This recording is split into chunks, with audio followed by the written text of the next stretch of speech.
America और Iran का बारूदी टकराव फाइनल हो चुका है। अमेरिका के उपराष्ट्रपति जेडी वेंस ने धमकी दी है कि ईरान ने जिनेवा में ट्रंप की रेड लाइन क्रॉस कर दी है। वहीं ईरान ने कहा है कि उन्हें एटम बम नहीं चाहिए, लेकिन ट्रंप की धमकियों को सुप्रीम लीडर अब बर्दाश्त नहीं करेंगे। इससे बढ़ के ट्रंप ने B2 के डैडी को वॉर जोन में भेज दिया है।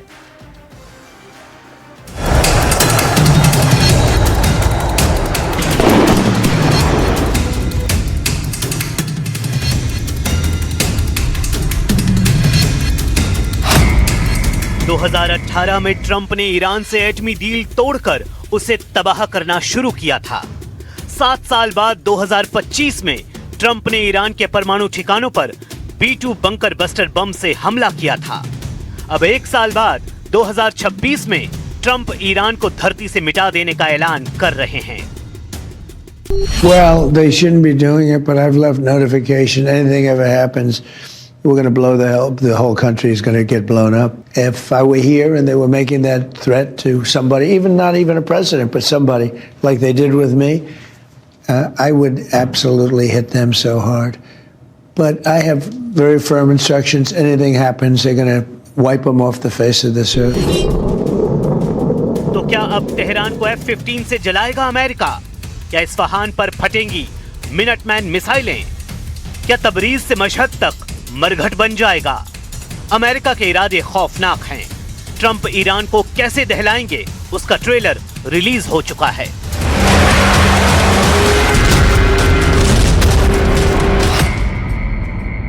Iran 7,318 kilometre, Somalia.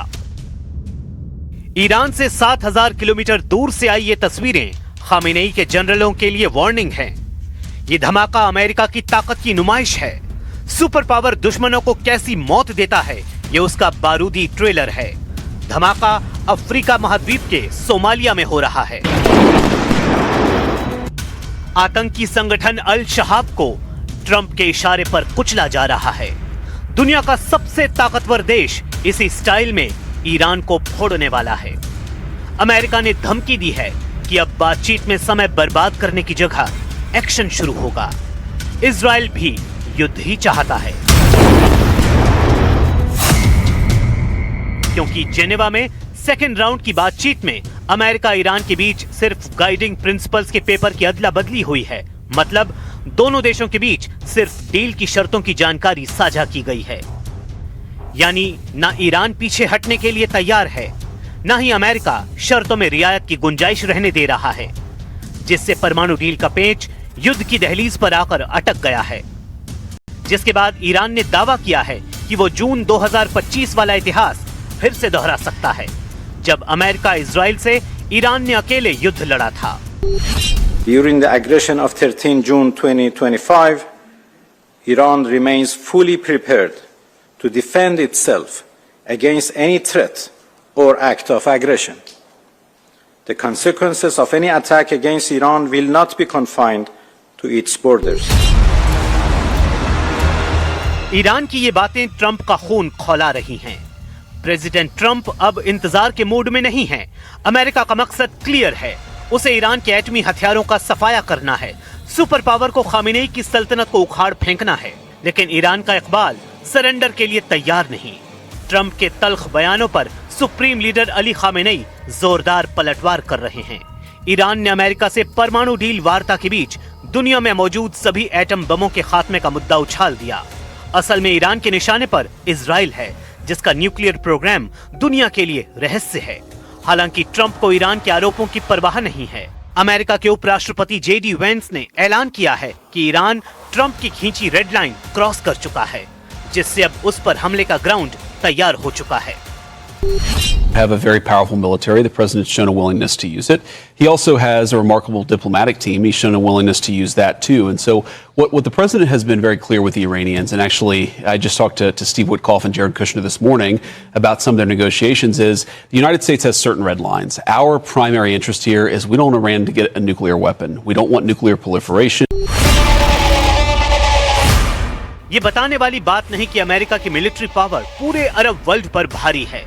ये भी जग जाहिर है कि अमेरिका दुश्मनों के घर में घुसकर मारता है। ट्रंप ने ऑपरेशन मिडनाइट हैमर चलाकर ईरान के एटमी अड्डों को जला डाला था। लेकिन अब की बार ट्रंप इतना टाइम क्यों ले रहे हैं? अमेरिका अभी अपने हथियारों को ईरान के करीब भेज रहा है। अमेरिका के 2 जंगी बेड़े ईरान की स्ट्राइक रेंज में हैं। ब्रिटेन से अमेरिकी हथियारों की मूवमेंट खाड़ी देशों में शुरू हो चुकी है, लेकिन अब तक अरब वर्ल्ड में सुपर पावर को पहले जैसा सपोर्ट मिलने की गारंटी नहीं मिली है। ट्रंप के कट्टर समर्थक कहे जाने वाले सऊदी अरब के क्राउन प्रिंस मोहम्मद बिन सलमान ईरान से युद्ध की खिलाफत कर रहे हैं। तुर्की के राष्ट्रपति एर्दोआन डोनाल्ड ट्रंप से अपील कर चुके हैं कि वो ईरान से युद्ध की जगह डील फाइनल करें। जॉर्डन के किंग अब्दुल्लाह परमाणु डील की पैरवी कर रहे हैं। ओमान अमेरिका ईरान की डील में मध्यस्थ का रोल निभा रहा है। कतर और संयुक्त अरब अमीरात ने भी अपनी जमीन से ईरान पर हमले की इजाजत नहीं दी है। मतलब अरब वर्ल्ड के मोस्ट पावरफुल देश ईरान के साथ खड़े दिख रहे हैं। इन देशों की मदद के बगैर अमेरिका का युद्ध में उतरना जोखिम भरा है। अली खामेनेई यूं ही नहीं सुपर पावर की मिलिट्री को जोरदार तमाचा लगाने की धमकी दे रहे हैं।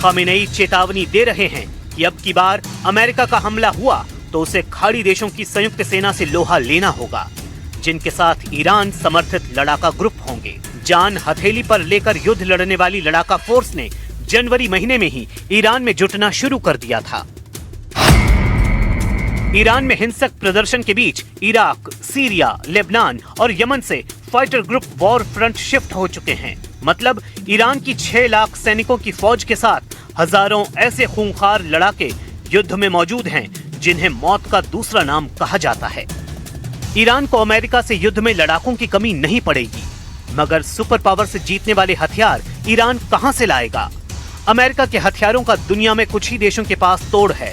वैसे भी अमेरिका ने ईरान को चारों दिशाओं से घेर रखा है और ये तैयारी आज कल में नहीं की गई। अमेरिका खाड़ी देशों में अघोषित तौर पर मिलिट्री राज चलाता है। ईरान के आसपास अमेरिकी सेना के कई मिलिट्री बेस हैं और इनमें कुल 40,000 से ज्यादा अमेरिकी सैनिक तैनात हैं। इसमें कुवैत में 10 सैन्य अड्डे हैं और यहाँ अमेरिका के 13,000 से ज्यादा सैनिक हैं। बहरीन में अमेरिका ने 12 अड्डे बनाए हैं और यहाँ उसके 3,700 से ज्यादा फौजी तैनात हैं। सऊदी अरब में अमेरिका के 10 मिलिट्री बेस हैं, यहाँ 3,000 अमेरिकी सैनिक तैनात हैं। ओमान में अमेरिका के 6 अड्डे हैं, यहाँ उसके 600 सैनिक तैनात हैं। संयुक्त अरब अमीरात में अमेरिका के 3 अड्डे हैं और यहाँ उसके 5,000 सैनिक तैनात हैं। कतर में अमेरिका का सबसे बड़ा मिलिट्री बेस है और यहाँ 13,000 अमेरिकी सैनिक रखे गए हैं। ये वो देश हैं जहाँ से ईरान बहुत ज्यादा करीब है। इन अड्डों का दूसरा पहलू ये भी है कि इन्हें ईरान से भी उतना ही खतरा है, मगर अमेरिका के अजेय हथियारों के सामने ईरान का टिकना मुश्किल है। डोनाल्ड ट्रंप के नए तेवर हैरान करने वाले हैं। युद्ध रोकने से लेकर युद्ध भड़काने वाले तेवर, ऐसे तेवर जो नया युद्ध लड़ने से परहेज नहीं करेंगे। ट्रंप की लाल आंख दिखाने वाली नई रणनीति के पीछे अमेरिका के 500 बहुत ही खतरनाक बम बताए जा रहे हैं, जो अमेरिका के हर दुश्मन को 10 बार तबाह कर सकते हैं। इसका नाम है B-61 थर्मोन्यूक्लियर बम। अमेरिका ने ऐसे 500 बम को सबसे बड़े युद्ध के लिए अपग्रेड किया है। इस पर खर्च हुए हैं $9 बिलियन, यानी अमेरिका ने 500 B-61 परमाणु को अपग्रेड करने के लिए 78,000 करोड़ लगाए हैं। नए वर्जन का नाम है B-61-12। 12 फुट लंबे इस बम का वॉरहेड 50 किलो टन का होता है, जो 50,000 टन TNT के बराबर तबाही मचाने की क्षमता रखता है। 1945 में अमेरिका ने जापान के हिरोशिमा पर जो बम गिराया था वो 15 किलो टन का था, जबकि B-61-12 50 किलो टन का है। 50 किलो टन यानी 50,000 TNT।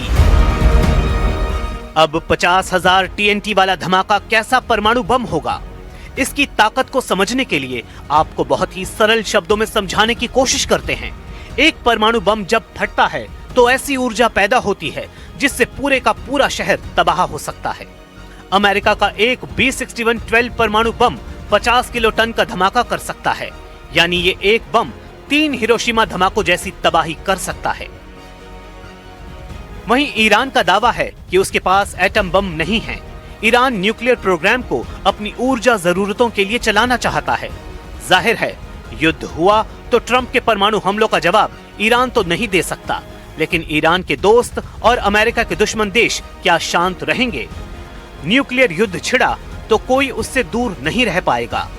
रूस और चीन जैसे देश बार बार ये वार्निंग ट्रंप को दे रहे हैं कि वो ईरान से पंगा न ले, क्योंकि एटमी युद्ध में अमेरिका के साथ सिर्फ इजराइल है, जबकि ईरान के साथ चीन, रूस और उत्तर कोरिया जैसे सच्चे और पक्के दोस्त हैं।